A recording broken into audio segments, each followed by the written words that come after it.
Electricity is the most important source of energy in the modern times. It plays an important role in making our life more comfortable and enjoyable. Electrical energy is a conveniently used and preferred form of energy because it's controllable and can be easily stored. Electricity is used in our homes for lighting, operating fans, heating purposes. In industries, electricity is used to run various types of machines. In transport, electricity is used to pull electric trains.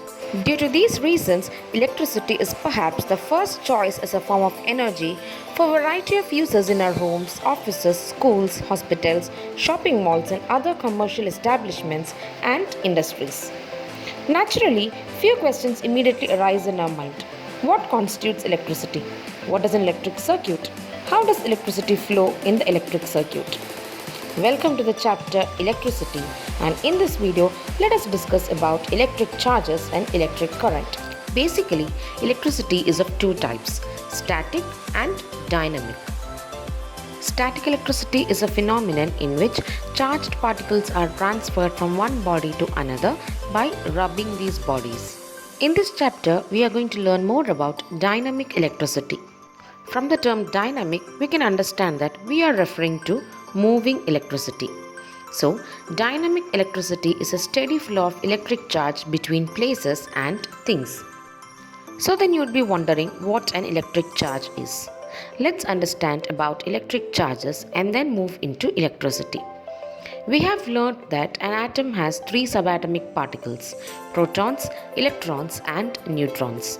Protons and neutrons are present inside the nucleus, where protons are positively charged and electrons revolve around the nucleus in a specific orbit. Similar to a magnet, when like charges, that is, when a positive charge is brought near a positive charge, it repels, and when a negative charge is brought near a positively charged, it attracts. So, like charges repel and unlike charges attract. Basically, electric charge is the fundamental property of matter. The SI unit of electric charge is Coulomb, in order to honor the French physicist Charles-Augustin de Coulomb. Hence, every matter has two charges, electron and proton. The charge of an electron is minus 1.6 into 10 raised to minus 19 Coulomb. You would have definitely made an electric circuit like this in your lower classes. The bulb glows here due to the flow of the negatively charged electrons through the conductor in one direction. This flow of charges or electrons through the conductor in one direction is known as electric current. So, electric current can be defined as the rate of flow of charges through a conductor or the quantity of charges flowing through a conductor in unit time. We can express electricity or electric current by the formula electric current is equal to charge by time. I is the alphabet used to represent electric current, Q is the alphabet used to represent charge, and T for time, then I is equal to Q by T. The SI unit of current is ampere, named after the French scientist André-Marie Ampère. In the formula I is equal to Q by T, Q represents the total charge flowing through the cross-section of a conductor.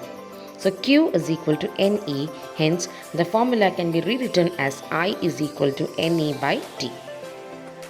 If a total of 1 coulomb of charge flows through a conductor in 1 second, then we say that the current flowing through the conductor is 1 ampere. Hence 1 ampere is equal to 1 coulomb by 1 second, where 1 coulomb is a charge of 6.25 into 10 raised to 18 electrons. Then 1 coulomb will be equal to the amount of charge from a current of 1 ampere flowing for 1 second. Electric current is measured by an ammeter. Let's just recall. Calculate the number of electrons constituting in 1 coulomb of charge. We know that whenever we have a word problem, try to find the given values. Connect the given value with the formula. Here, given value is charge, that is Q, which is 1 coulomb. We have to find the number of electrons.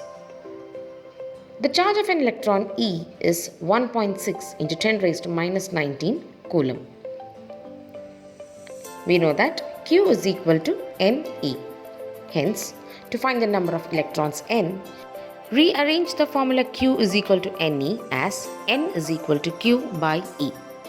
Now, substitute the values. 1 by 1.6 into 10 raised to minus 19.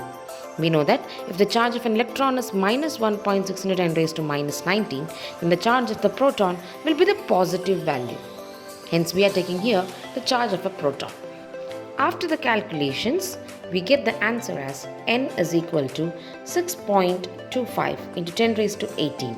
Since the number of electrons and protons are same, we can write as 6.25 into 10 raised to 18 electrons. We have seen that in circuits containing metallic wires, the flow of electrons constitutes the flow of electric charge. However, when the phenomenon of electricity was first observed, electrons were not yet discovered and scientists did not know about them. Hence, at that time, the electric current was considered to be the rate of flow of positive charges, and the direction of flow of the positive charges was considered to be the direction of electric current. Such a current is known as conventional current. Hence, conventionally, the direction of flow of electric current is the direction of flow of the positive charge or the protons, or it is opposite to the direction of flow of the negative charge. However, it must be noted clearly that electric current is a scalar quantity. Let's apply what we have learned through a word problem. What is the current in a circuit if the charge passing each point in the conductor is 20 Coulomb for 40 seconds? So, the given values are charge Q 20 Coulomb and time t 40 seconds. We have to find the current I. We know that I is equal to Q by T. Directly substitute the values 20 and 40 and find the answer as I is equal to 0.5 amperes.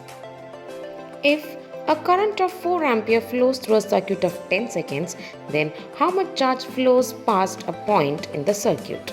So in this problem, we have to find the amount of charge, that is Q. Again, using the formula I is equal to Q by T, we get Q is equal to I into T. Substitute the values 4 and 10 and we get the answer Q as 40 Coulomb. Let's summarize. Electric charge is a fundamental property of an atom. Every matter consists of two charges, electron and proton. The SI unit of electric charge is Coulomb, and we can get the total charge flowing in a conductor through the formula Q is equal to Ne. The like charges repel and unlike charges attract. The charge of an electron is a negative charge of 1.6 into 10 raised to minus 19 Coulomb, and electric current is the rate of flow of this charge or electrons through a conductor. The direction of the current is opposite to the direction of flow of electrons. The SI unit of electric current is ampere and it is measured using an ammeter. Hope you have understood the concept of electric charge and electric current. In the next video, we'll understand the reason behind the flow of these electrons through a circuit. Thank you for watching the video. Hope you liked the video. In order to get more contents of class 8, 9, 10 science, subscribe my channel and go through the videos of the channel.